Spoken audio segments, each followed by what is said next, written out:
नमस्कार, स्वागत है आप सभी का हेल्दी इंडिया में। दोस्तों, कहा जाता है कि स्वास्थ्य से बड़ा कोई धन नहीं है, लेकिन हमारे स्वास्थ्य को पिछले कई सालों से कोविड के रूप में एक बड़ी चुनौती मिल रही है। और दूसरी लहर में जो कुछ हुआ उसके हम सभी साक्षी हैं। जो खौफ था दूसरी लहर का कोविड के समय पर, उसे हम सब ने भुगता है। और ऐसे में तीसरी लहर आने की आशंका के चलते ही हमारे मन में एक डर सा बैठ जाता है, और ये डर तब और बढ़ जाता है जब बात बच्चों की होती है। कहा जा रहा है कि तीसरी लहर में बच्चे ज्यादा संक्रमित हो सकते हैं। ऐसे में न सिर्फ माँ बाप के भीतर ये डर रहता है, बल्कि परिवार के सभी लोग ये जानना चाहते हैं कि तीसरी लहर में अपने बच्चों को कैसे सुरक्षित रखा जाए, उनके स्वास्थ्य का कैसे ध्यान रखा जाए, कैसे खुद को एजुकेट किया जाए इसके बारे में, ताकि हम सभी मिलकर इस तीसरी लहर का डट कर सामना कर सके। और आज हम इस प्रोग्राम में इसी विषय पर बात करेंगे कि बच्चों को कितना खतरा रहेगा तीसरी लहर में, और उससे कैसे निपटा जाए, किस तरह से अपने आप को मजबूत किया जाए। इस पर हम विस्तार से चर्चा करेंगे, लेकिन उससे पहले आप ये रिपोर्ट देखिए। कोरोना की दूसरी लहर ने देश के अंदर हाहाकार मचा दिया, जिसके बाद अब लोग तीसरी लहर की चर्चा से ही खौफजदा हैं। लेकिन बात डरने की नहीं है, अलर्ट रहने की है, खुद को तैयार करने की है। क्योंकि दूसरी लहर आने से पहले जो बेफिक्री दिखी थी वो अब नहीं दिख सकती। तीसरी लहर में खतरा सीधे बच्चों पर जो है। कई एक्सपर्ट्स का कहना है कि बच्चे अब संक्रमण का शिकार ज्यादा बन सकते हैं। 2020 की पहली लहर में ज्यादातर 50 साल से ऊपर के लोग और सीनियर सिटीजन संक्रमण का शिकार हुए थे। तो 2021 की दूसरी लहर में 31 से 50 साल की एज ग्रुप के लोगों को ज्यादा निशाना बनाया गया। तीसरी लहर में 6 से 12 साल के बच्चों के लिए ज्यादा खतरा बताया जा रहा है। दरअसल 18 साल से कम उम्र की आबादी का वैक्सीन अभी उपलब्ध नहीं है। इसका ट्रायल अभी भी जारी है। जब तक इनका वैक्सीनेशन नहीं होता तब तक खतरा बना रहेगा।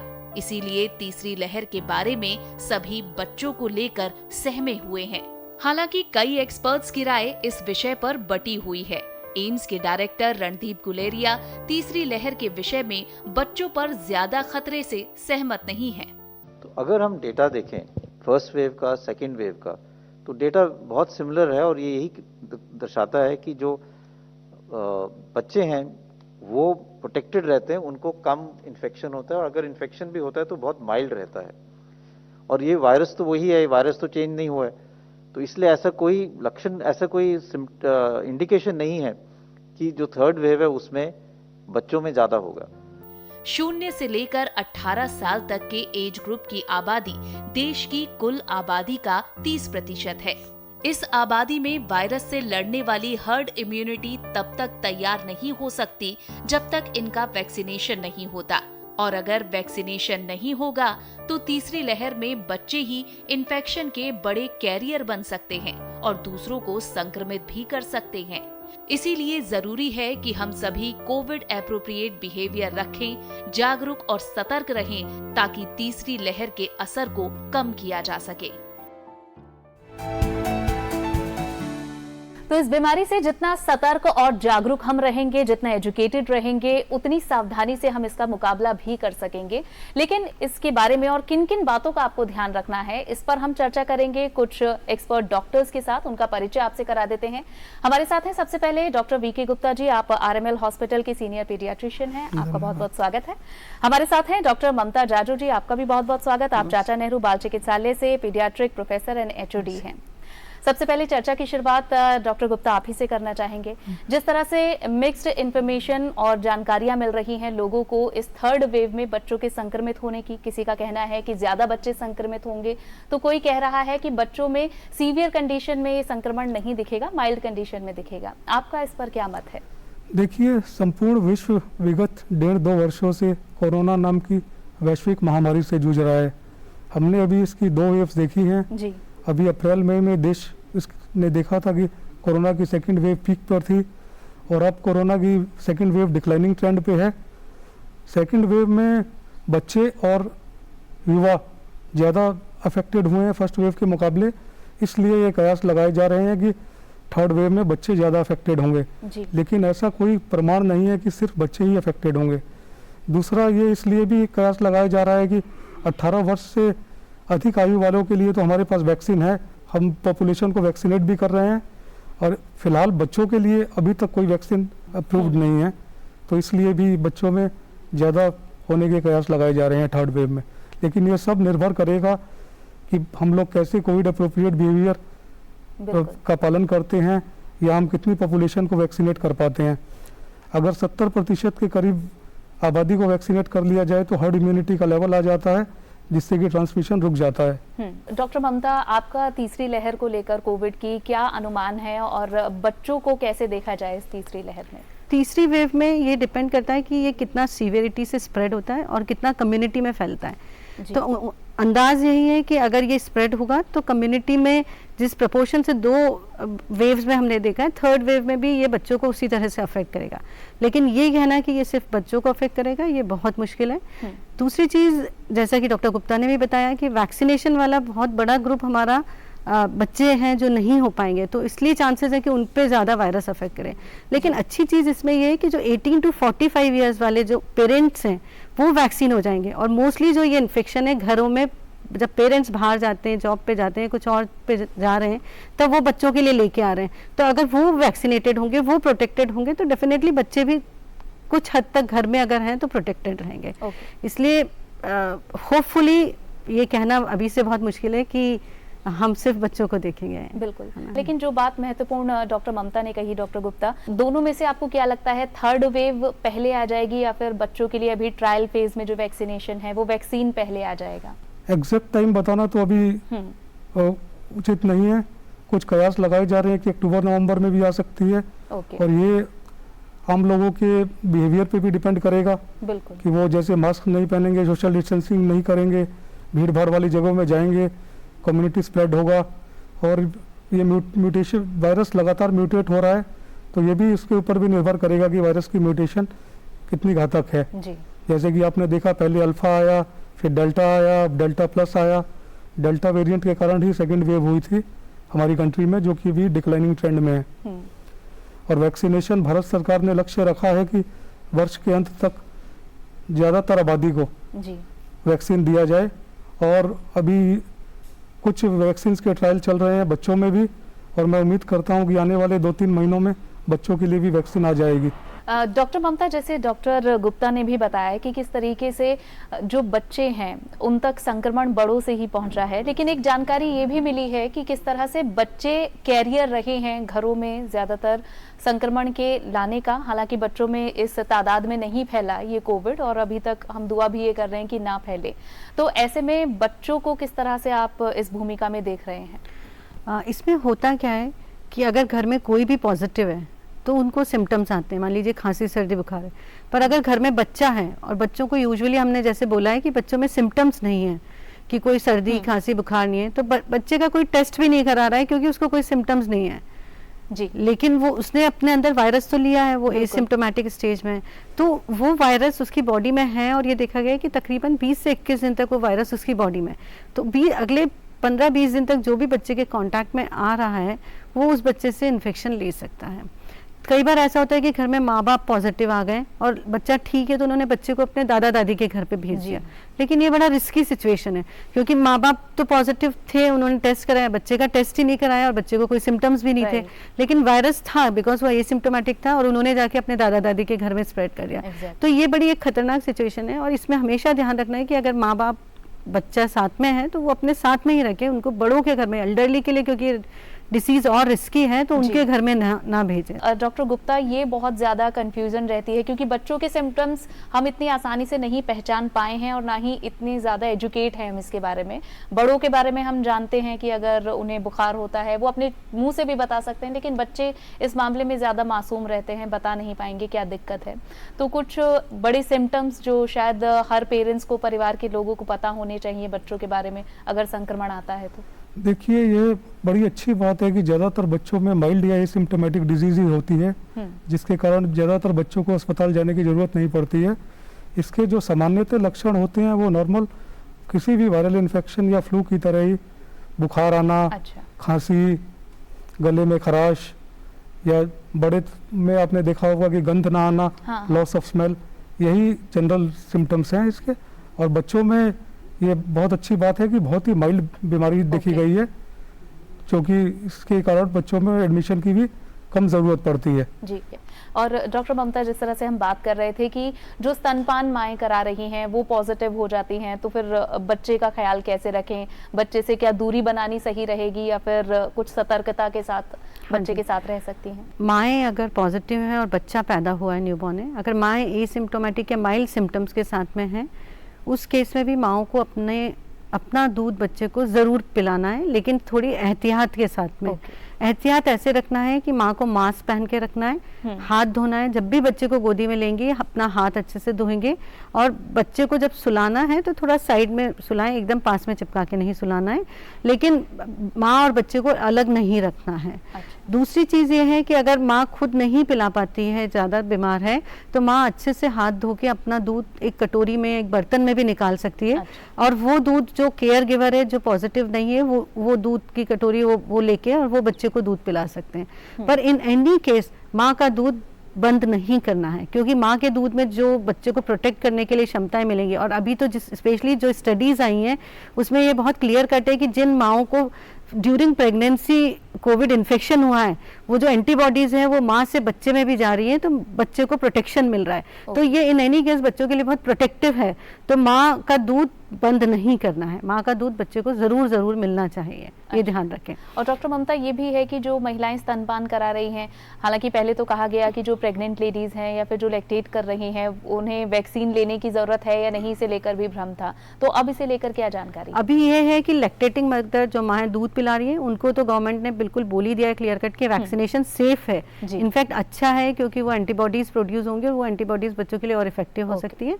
दूसरी चीज़ ये था कि पहले प्रेग्नेंट लेडीज़ के लिए मना किया गया था, लेकिन अभी बहुत सारा रीसेंट डेटा आ गया है, स्पेशली अब गवर्नमेंट ऑफ इंडिया ने भी ये अपने रीसेंट डेटा में बोल दिया है, जो उन्होंने रीसेंट गाइडलाइंस दी हैं कि माएँ अगर प्रेगनेंसी है तो वो उस समय वैक्सीनेशन ले सकते हैं, and that vaccination is also going to be, मतलब वो बच्चों के लिए बहुत अच्छा होगा।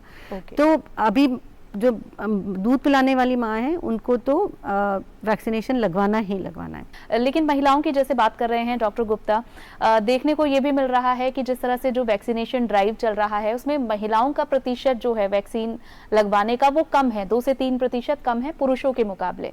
लेकिन जब अगर बच्चे कोविड पॉजिटिव होते हैं, बच्चे आइसोलेशन में रहते हैं या जिस भी तरह से उन्हें रखा जाता है, तो माँओं की ज़रूरत उन्हें बहुत ज़्यादा होती है। तो ऐसे में महिलाओं का वैक्सीनेट ज़्यादा से ज़्यादा तादाद में होना कितना ज़रूरी है? देखिए, मैं आपके कार्यक्रम के माध्यम से अपील करना चाहूँगा कि जो भी वैक्सीन के बारे में अफवाहें हैं वह बिल्कुल निर्मूल हैं, और जिसका भी जब नंबर आता है वो जाके वैक्सीन लगाए, क्योंकि वैक्सीन के बारे में जो अफवाहें फैली हैं उसके लिए वो लोग आगे आके वैक्सीन नहीं लगवा रहे हैं। जी, हमने कई जगह देखा है कि कई गाँवों में लोग छोड़ के भाग गए थे कि वैक्सीन लगाने आए हैं, तो इनके कारण, और महिलाएं अक्सर गाँवों में कम निकलती हैं, तो ये हो सकता है 2-3% का कोई ज़्यादा डिफरेंस नहीं लग रहा है। तो अफवाहों पर ध्यान ना दें, और जैसे जब भी आपका नंबर आता है अवश्य जाएं, वैक्सीन लगाएं, खुद को भी सुरक्षित रखें और समाज और परिवार को भी सुरक्षित बनाएं। जी।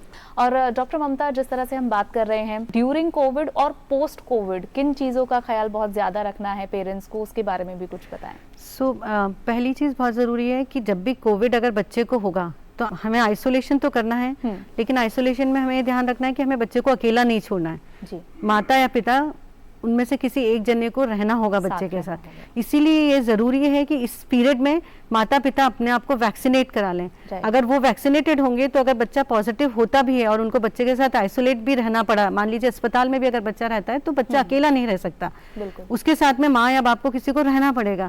तो इस समय अगर पेरेंट्स अपने आप को वैक्सीनेट कर लेंगे तो वो थर्ड वेव में इस इन्फेक्शन से बच पाएंगे। तो उन्हें ज़रूरी है कि वो अपने आप को वैक्सीनेट करें। दूसरा, जब वो आइसोलेशन में बच्चे के साथ में रहते हैं तो उन्हें कुछ चीज़ों का ध्यान रखना होगा। पहली चीज़ है कि उन्हें कोविड अप्रोप्रिएट बिहेवियर बच्चे के साथ रखना पड़ेगा। वो पूरे टाइम मास्क पहन के रहें, बच्चे के साथ में जब भी टच करें बच्चे को अच्छे से हाथ धोएं या सैनिटाइज करें अपने हाथ से। तीसरी चीज इंपॉर्टेंट है कि बच्चे को मॉनिटर करते रहें। मॉनिटरिंग में बच्चे का क्या क्या ध्यान रखना है, अगर वो पूरा स्वस्थ है तो कोई प्रॉब्लम नहीं है, पर उसका बुखार चेक करते रहना है, उसका पल्स ऑक्सीमीटर से सैचुरेशन चेक करते रहना है, बच्चा सुस्त तो नहीं हो रहा है, बच्चे ने खाना पीना तो नहीं छोड़ दिया है, इसका ध्यान रखना है। चौथी चीज उनको देखना है कि बच्चे को उस पीरियड में खुश रखना है। वो अगर पेरेंट्स एंजाइटी में रहेंगे, डरे हुए रहेंगे, तो वो एंजाइटी बच्चे के ऊपर भी रिफ्लेक्ट करेगी। इसलिए पेरेंट्स को उस माहौल में अंदर कमरे में बंद होकर भी बच्चे को खुश रखना है कि उनको एंजाइटी क्रिएट ना करना है कि ये बीमारी क्यों हो गई है, क्योंकि कोविड का नाम सुनते से एक हुआ सा हो जाता है। तो वो बीमारी की एंजाइटी नहीं क्रिएट करना है, बच्चे के साथ हंसे बोले खेले, उसके साथ डिफरेंट गेम्स करें और उसको एक्सरसाइज कराएं। एक्सरसाइज में इंपॉर्टेंट है कि आप बंद कमरे में क्या एक्सरसाइज करा सकते हैं, तो ब्रीदिंग एक्सरसाइज है, योगा है, छोटी छोटी सी चीजें हैं जो बच्चे को हंसी खुशी में आप खेल खेल में करा सकते हैं, जिससे बच्चे के लिए बहुत हेल्पफुल रहेगा। उसके अलावा बच्चे का खान पान का बहुत ध्यान रखें, बच्चे का पानी पिलाने का बहुत ध्यान रखें कि उसका हाइड्रेशन अच्छा रहे। तो आइसोलेशन में भी जब बच्चे के साथ रह रहे हैं माएँ पेरेंट्स, तो उनको काफ़ी सारी चीज़ों का बहुत अच्छे से ध्यान रखना होगा। उसी से हम पता चलेंगे कि अर्ली कुछ प्रॉब्लम हो रही है तो हम तुरंत बच्चे को लेकर अस्पताल जा सकते हैं या डॉक्टर से संपर्क में आ सकते हैं। डॉक्टर गुप्ता, ये बताइए कि पोस्ट कोविड बच्चों के अंदर क्या कुछ बदलाव देखने को मिले हैं? जैसा हमने बड़ों में देखा है कि डायबिटीज या बहुत सारी बीमारियां हैं जो कोविड देकर जाता है, तो बच्चों में ये स्थिति कैसी है? पोस्ट कोविड के बारे में मैं एक बात अवश्य कहना चाहूँगा जी। MISC multi inflammatory syndrome in children, यह बीमारी कोविड से ग्रसित बच्चों में देखी गई है। भले ही उसे पहले मामूली या एसिम्प्टोमेटिक बीमारी रही हो, लेकिन बाद में वह 2 हफ्ते से लेकर 12 हफ्ते तक और 5 साल से आयु से लेकर 12 वर्ष के बच्चों में ये बीमारी थोड़ी गंभीर हो सकती है। उस केसेस में बच्चे को अस्पताल लेके जाना पड़ेगा और आपको पीडियाट्रिशियन को या बच्चों के डॉक्टर को दिखाना पड़ेगा। जैसे जैसे कोविड की 19 की सेकेंड वेव डिक्लाइन हो रही है, तो काफ़ी बच्चे आ रहे हैं जिनमें आप कराएंगे कोविड-19 एंटीबॉडीज पॉजिटिव आती हैं और उनमें इन्फ्लेमेटरी मार्कर्स बढ़े होते हैं। तो वो जांचें उनके उसका इलाज भी थोड़ा अलग है और उसमें जांचें भी कराई जाती हैं, इन्फ्लेमेटरी मार्कर्स कराए जाते हैं। तो उस केस में आपको डेफिनेटली बच्चे को अस्पताल में लेके जाना है और डॉक्टर को का परामर्श लेना है। डॉक्टर ममता, सबसे ज्यादा जरूरी बच्चों के अलावा जो बड़ों को जब पहले ये बीमारी हुई तो बहुत ज्यादा जागरूकता फैलाई गई और थोड़ा बहुत दिखा भी कि बड़े जो हैं वो सतर्क हैं, लेकिन बच्चे भी जब आते हैं हॉस्पिटल में तो आप बच्चों के अंदर इस बीमारी को लेकर कितनी जागरूकता देखते हैं? क्या वो समझते हैं इस बीमारी के बारे में और मास्क लगाना और डिस्टेंस फॉलो करना, किस चीज का पालन करते हैं? बहुत इंपॉर्टेंट है कि वैक्सीनेशन हो ना हो बच्चों को कोविड अप्रोप्रिएट बिहेवियर जरूर सिखाएं। और कोविड अप्रोप्रिएट बिहेवियर में सबसे इंपॉर्टेंट है बच्चों को मास्क पहनाना। मास्क बच्चे पहनेंगे तो अपने आप इस बीमारी से बचेंगे। और मैंने ये देखा है अस्पताल में कि जो माँ बाप अच्छे से मास्क पहन के आते हैं उनके बच्चे भी अच्छे से मास्क लगाए हुए होते हैं। तो WHO बोलता है कि आप, CDC और सारे लोग बोलते हैं कि 2 साल से ऊपर के बच्चों को आप आराम से मास्क पहना सकते हैं। कुछ बच्चे होते हैं अगर मास्क ना पहनना चाहें तो आप उनको बड़े अच्छे आजकल बहुत सुंदर सुंदर मास्क आ रहे हैं जो बड़े बच्चों के लिए बड़े अट्रैक्टिव होते हैं। तो आप उस तरह के कार्टून नेटवर्क वाले भी कार्टून्स वाले भी मास्क अगर आप बच्चों को पहनाएं तो पहन सकते हैं। लेकिन ये एज जो होती है बहुत सीखने वाली होती है। अगर पेरेंट्स इस समय अच्छे से बच्चों को सिखाएं तो वो करते हैं उन चीज़ों को। मैंने देखा अगर आपने हैंड वॉशिंग, हाथ धोना बच्चे को अच्छे से सिखा दिया है और कब कब हाथ धोना है, तो अगर हम नहीं उस स्थिति में हाथ धोएंगे तो बच्चा हमें बोलेगा कि आपने ये नहीं किया है। इसलिए ज़रूरी है कि बच्चों को सही चीज़ें इस समय सिखाई जाए। बहुत अच्छा टाइम है हमारे पास जब हम बच्चों को, पेरेंट्स को एजुकेट कर सकते हैं। तो अभी पेरेंट्स की बहुत स्पेशल रोल है, इंपॉर्टेंट रोल है कि वो अपने बच्चों को, अब स्कूल भी शुरू होंगे तो उनको बताना होगा कि कैसे पूरे टाइम मास्क पहन के रखें, मास्क का क्या इंपॉर्टेंस है, हाथ धोने का क्यों ज़रूरी है, मास्क खोलना कैसे, मास्क पहनना कैसे, क्योंकि ये भी सही टेक्निक में आना चाहिए। बार बार नाक पे हाथ नहीं लगाना है, आंखें टच नहीं करना है, मास्क को नहीं छूना है। तो अगर इस तरह से हम अगर कोविड अप्रोप्रिएट बिहेवियर बच्चों को सिखा देंगे तो मुझे लगता है कि आगे चल के वैक्सीनेशन भले ही थोड़ा मिले, 2 महीने बाद मिले, 3 महीने बाद मिले, लेकिन बच्चे ज़रूर इस वेव से बचे रहेंगे। जी, जैसा मैम ने कहा कि आप कुछ फंडामेंटल चीज़ें हैं जो बच्चों को बता कर रखें, तो क्या आप अपने शब्दों में कुछ बताना चाहेंगे पेरेंट्स को कि कैसे सिखाएं बच्चों को कोविड अप्रोप्रिएट बिहेवियर? देखिए, ये बच्चे की आयु पर भी निर्भर करेगा। 2 वर्ष से अधिक के आयु के बच्चों में तो आप मास्क लगा सकते हैं, लेकिन उससे छोटे बच्चे में मास्क लगाना थोड़ा डिफिकल्ट होता है, बच्चा मास्क में ब्रीथ करने में भी हाँ, वो एक बार irritate हो प्रॉब्लम जाते हैं बच्चे। तो जो अगर Covid appropriate behaviour parents follow करेंगे तो बच्चे भी उन्हीं से को देख के सीखते हैं। जैसे कि डॉक्टर साहब ने बताया कि बच्चों को मास्क पहनाने के लिए हम थोड़ा सा उसको अट्रैक्टिव बना सकते हैं मास्क को, और उनको रिपीटेड हैंड वॉशिंग, और बच्चे तो आजकल स्कूल बंद है तो घर में ही हैं, तो अगर उनको कोविड होने के चांसेस हैं तो वो एडल्ट से ही हैं आज की परिस्थिति में जी। जब वो स्कूल खुलेंगे तब उसको Covid appropriate behaviour, social distancing, mask, repeated hand washing, इन सब चीज़ों का पालन करना होगा। बिल्कुल। और डॉक्टर ममता, जिस तरह से हम ये बात कर रहे हैं कि बच्चों को किस तरह से सिखाना है, एजुकेट करना है, लेकिन इस बीच कोविड के दौरान एक नाम हमने बहुत ज़्यादा सुना है, वो है इम्यूनिटी। तो बच्चों में इम्यूनिटी को कैसे बढ़ाया जाए, उसके क्या क्या तरीके हैं? सबसे पहले शुरुआत अगर खान पान से की जाए तो उसके लिए क्या टिप्स देना चाहेंगे?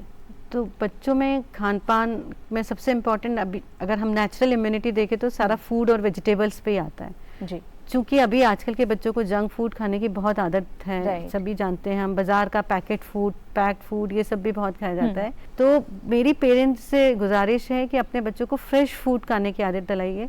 उसमें दाल, सब्जियां, वेजिटेबल्स, फ्रेश फ्रूट्स बहुत हों, पानी बहुत पीने की आदत डालिए, स्पेशली विटामिन सी की चीज़ें। तो घर में और कुछ नहीं अवेलेबल है तो आप नींबू पानी बना के दे सकते हैं, शिकंजी टाइप्स की चीज़ें दे सकते हैं जी। और जितना हो सके अवॉइड करिए मैदा वाली चीज़ें, जंक फूड्स, ये सारी चीज़ें। तो पेरेंट्स को थोड़ा स्पेशल ध्यान रखना पड़ेगा कि हाइड्रेशन का मेंटेन बहुत करें। ओके। इसी से इम्यूनिटी बढ़ाने में दूसरी बहुत चीज़ इंपॉर्टेंट है, वो है एक्सरसाइज। क्योंकि बच्चे घर में बैठे हुए हैं, स्क्रीन टाइम बहुत ज़्यादा हो रखा है उनका, तो फिजिकल एक्सरसाइज बहुत कम हो गई है। वो फिजिकल एक्सरसाइज के लिए भी थोड़ा सा हमको इनोवेटिव वेज ही ढूंढना पड़ेगा कि हम कैसे करवा सकते हैं। तो अब जैसे जैसे हम कोविड से बाहर आ रहे हैं तो हम बच्चों को घर के नीचे गार्डन में जाने को दे सकते हैं, पर पेरेंट्स को उस समय भी बहुत ध्यान रखना पड़ेगा कि अगर बच्चे गार्डन में भी जाते हैं तो थोड़ा दूर दूर रह के बच्चों दूसरे बच्चों के साथ खेलें, मास्क ज़रूर पहने, हाथ धो के जाएँ, घर आकर भी वापस हाथ धोएं और अपने जो वहाँ के बाहर के कपड़े हैं वो चेंज करें जी। उसके अलावा जैसे कुछ गेम्स है, साइकिलिंग कर सकते हैं बच्चे, या ऐसे कुछ गेम्स हैं आउटडोर भी जो दूर रह के खेले जा सकते हैं, बैडमिंटन टाइप के थोड़े बच्चे वो सब खेल सकते हैं। घर में रह के पेरेंट्स के साथ में, जैसे मैंने बताया, ब्रीदिंग एक्सरसाइज, योगा, ये बड़े इंटरटेनिंग वे में भी आजकल बहुत सारे वीडियोस भी आ रहे हैं और बहुत सारे लोग सिखा भी रहे हैं इनको ऑनलाइन। तो बच्चों को ये बहुत आदत डालें, बहुत ज़रूरी है इस समय कि बच्चों के लंग्स बहुत स्ट्रांग होने चाहिए, जो हमारे फेफड़े होते हैं जिससे हम सांस लेते हैं वो बहुत स्ट्रांग होने चाहिए। तो अगर हम बच्चों को ब्रीदिंग एक्सरसाइजेस सिखाते हैं, बहुत तरह के प्राणायाम सिखाते हैं, तो वो भी बच्चों की हेल्थ के लिए, इम्यूनिटी के लिए बहुत अच्छे हैं। और इसी के साथ चर्चा के लिए आप दोनों का हमारे साथ जुड़ने के लिए बहुत बहुत शुक्रिया। डॉक्टर ममता, डॉक्टर गुप्ता, आप दोनों हमारे साथ जुड़े और इतनी सारी जानकारियां माता पिता परिवार के लोगों के साथ साझा की है, जो मुझे पूरा यकीन है कि उनके लिए बहुत फायदेमंद होंगी। बहुत बहुत शुक्रिया आपका। Thank you. धन्यवाद। तो एक्सरसाइज और खान पान से कैसे इम्यूनिटी को हम बढ़ा सकते हैं, इसके बारे में हमने जाना, लेकिन योग भी एक बड़ी भूमिका इसमें निभाता है। अब आपको दिखाते हैं आचार्य प्रतिष्ठा जी से योग के कुछ सूत्र जो बच्चों के लिए फायदेमंद हो सकते हैं। नमस्ते, मैं हूं आचार्य प्रतिष्ठा। जीवन में हमें सच्चे प्रेम का अनुभव तब होता है जब हमारे हाथ में हमारी संतान आ जाती है, और तब हम अनुभव करते हैं कि यही सच्चा प्रेम है और हम अपनी संतान के लिए, अपने बच्चों के लिए कुछ भी कर सकते हैं। इस वैश्विक महामारी के विषमतम काल में हम सब ने देखा कि कैसे कोरोना महामारी ने हम सबको भयभीत कर दिया, और ऐसे में ये बहुत बहुत आवश्यक है कि हम स्वयं को तैयार करें, अपने बच्चों को तैयार करें। आज हम कुछ ऐसी बहुत सुगम से योगाभ्यास सीखेंगे जो आपके बच्चों की इम्यूनिटी को बेहतर करते हैं। हमारे साथ हैं नन्ही देवी प्रतीक्षा, जो इन आसनों को डेमोन्स्ट्रेट करेंगी। सबसे पहले हम करेंगे विरेचन गति का अभ्यास, और विरेचन गति के लिए सीधे खड़े हो जाएंगे। सभी बच्चे इसका अभ्यास बहुत आराम से कर सकते हैं। हम अपने स्थान पर सीधे खड़े होंगे, हाथों को 90 डिग्री के एंगल पर टिका देंगे, सांस भरते हुए हाथों को उठाएंगे, सांस छोड़ते हुए वापस ले आएंगे। जब हम सांस भरेंगे तो हम शरीर को, यानी हम जंप करेंगे, शरीर को ऊपर ले जाएंगे, जब सांस छोड़ेंगे वापस ले आएंगे। देखिए इसको कैसे करना है, इस तरह से।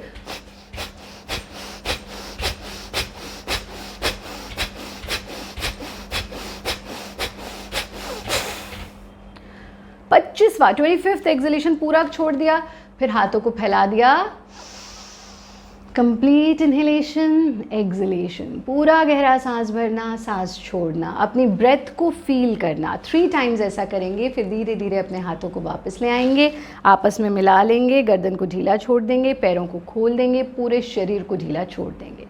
विरेचन गति का 25 एक्सलेशंस का एक राउंड, और आप कम से कम 4 राउंड अपने बच्चों को कराइए। देखिए वो चुस्त दुरुस्त हो जाएंगे, स्वस्थ हो जाएंगे, उनकी इम्यूनिटी बेहतर होगी, सांस लेने की क्षमता बढ़ेगी, लंग्स की कैपेसिटी बढ़ेगी। और हम जानते हैं कि ये वो वायरस है जो सीधा सीधा हमारे रेस्पिरेटरी सिस्टम को अटैक करता है, इसलिए विरेचन गति का नियमित अभ्यास बच्चों के लिए बहुत आवश्यक है। इसी के साथ साथ हम करते हैं सूर्य नमस्कार का अभ्यास। सूर्य प्रत्यक्ष देवता हैं जो सिर्फ देते ही देते हैं, और अगर हम रोगों से लड़ने की क्षमता की बात करें तो सूर्य का सानिध्य उसमें सर्वोत्तम है। सूर्य नमस्कार जिस तरह से हमने और प्रत्यक्षा ने येलो कलर्स के कपड़े पहने हैं, या तो उन कपड़ों में करना चाहिए, या ऑरेंज या वाइट, यानी जो भी सन कलर्स है, या फिर बेयर बॉडी, हमारा जो अपर हाफ है बॉडी का, उस पर हम कुछ ना पहने ताकि सूर्य की किरणें हमारे सीने पर और हमारे नाभि पर पड़े। इस स्थिति में आ जाना, हाथ आपस में मिले हुए, इनहेल, और सांस भरते हुए हाथों को ऊपर उठाना, पीछे झुकना जितना इजीली झुक सकते हैं, सांस छोड़ते हुए आगे झुकना, अपने पैर के पंजों को छूना, जितना कंफर्टेबली आगे झुक सकते हैं उतना झुकेंगे। यहाँ से हम अगले स्टेप पर आ जाते हैं। इनहेल, एक पैर पीछे और दायां पैर दोनों हथेलियों के बीच में, यथासंभव जितना इजीली पीछे झुक सकते हैं उतना पीछे झुकना, और यहाँ से एक्सेल करते हुए दोनों पैर पीछे, और कमर जो है वो धोबी के फट्टे की तरह सीधी हो जाएगी। फिर और सांस छोड़ते हुए साष्टांग प्रणाम, यानी 8 अंग जमीन पर, दोनों पंजे, दोनों घुटने, सीना, दोनों हथेली और आपकी चिन, आपकी ठुड्डी। यहाँ से पूरा गहरा सांस लेते हुए भुजंगासन की स्थिति में आ गए, यानी सीने का पूरा एक्सपेंशन, कंप्लीट इनहेलेशन। फिर एक्सेल करते हुए अधोमुखी श्वान आसन, यानी जैसे श्वान डॉग होता है ना, वो अंगड़ाई लेता है, बिल्कुल उस स्थिति में हम आ जाते हैं। फिर सांस भरते हुए जो पैर पीछे गया था उसको आगे ले आते हैं, जितना संभव हो पीछे की ओर झुकते हैं, चेस्ट का पूरा एक्सपेंशन, और फिर दोनों पैरों को आगे ले आते हैं, सांस भरते हुए हाथ ऊपर, एक्सेल एंड बैक टू नमस्ते पोजीशन। बहुत सुंदर। इसको आप 12 स्टेप्स में सूर्य नमस्कार को किया जाता है, और 12 ही रिपीटिशंस हम इसके करते हैं। 12 स्टेप्स के सूर्य नमस्कार को 12 बार ही रिपीट करना है। 12 रिपीटिशंस इसके करें। सनलाइट में इसका अभ्यास करें, या तो बेयर बॉडी करें या सन कलर्स पहन करके करें। अपने बच्चों को फ्रेश फूड दें, डब्बा बंद फूड, जंक फूड से बच्चों को दूर रखें, पानी खूब पिलाएं, बच्चों के साथ समय बिताएं, बच्चों को गैजेट से दूर रखें, योगाभ्यास कराएं। ध्यान रखिए, योगी बनेंगे तभी उपयोगी बनेंगे, तभी सहयोगी बनेंगे, और तभी निरोगी बनेंगे। तो हम उम्मीद करते हैं कि इन तमाम जानकारियों के साथ और योग के कुछ सूत्रों के साथ आप जरूर अपने आप को, अपने बच्चों को सुरक्षित रखेंगे। परिवार सुरक्षित रहेगा तो समाज सुरक्षित रहेगा, समाज सुरक्षित रहेगा तो पूरा देश सुरक्षित रहेगा। फिलहाल के लिए बस इतना ही। हमारी पूरी टीम को दीजिए इजाजत। नमस्कार।